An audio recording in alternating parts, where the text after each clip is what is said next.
I think my area of interest chose me, actually. I studied politics at university, and I left that with a real intent to be a journalist, but actually fell into working in Parliament. And it was whilst I was working in Westminster and Whitehall for a few years that I then went to work for a health research charity, which is the Alzheimer's Society.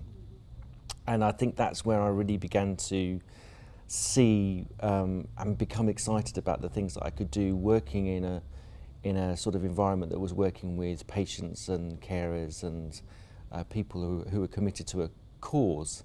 So I feel almost that it chose me. I certainly didn't go out, you know, when I was 21 and say I want to be in public involvement in research. It's just come my way, but it's a terribly exciting time to be in it.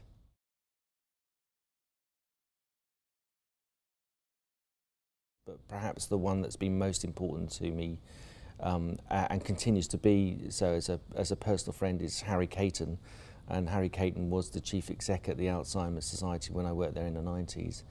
But I think you take a lot of tutelage and are extraordinarily influenced by those first bosses that you have. And his set of values and principles and his integrity is it just shines through. And I think the second person is my wife, Nikki, and she comes from a learning and development background. So she's very good, I think, at giving me a mirror to hold up against myself and think, oh, well, and take quite an analytical approach to why things are happening in the world or of work or not. So she's extremely influential to me, I think, in how I approach things now. So at the end of the 90s, I worked in the United States for 3 years. I took from there is a real open-mindedness. So let me give you a sort of example of what I mean by that. So if you said to someone in the UK, I mean, I'm generalising a lot, but if you said to someone in the UK, I want to be an astronaut, you know, they'd say to you, oh, that's ridiculous, you know, you can't do that, you're 35 and, you know, don't be stupid, go and do something else, you know, you can't attain that. If you said that to someone in America, they say, what, way to go, how are you going to do that? How are you going to, how are you going to reach that goal? They would be positive and encouraging and they wouldn't stand in your way, and they wouldn't put their philosophy or their judgment in your way.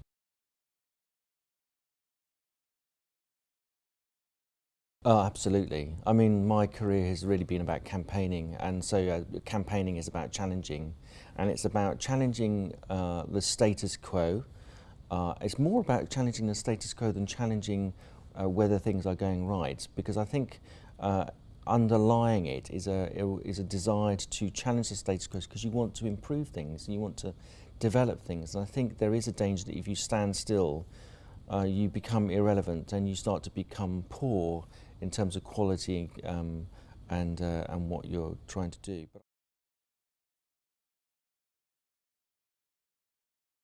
Well, I mean, obviously I would include family in that, and if you, but I think my best supporters are the people who work with and alongside me in public involvement. I'm not saying that they're out there supporting Simon Denegri, but we wouldn't be doing the things that we're doing or getting the work done that we needed to. We wouldn't be having the creative thought, actually, without them.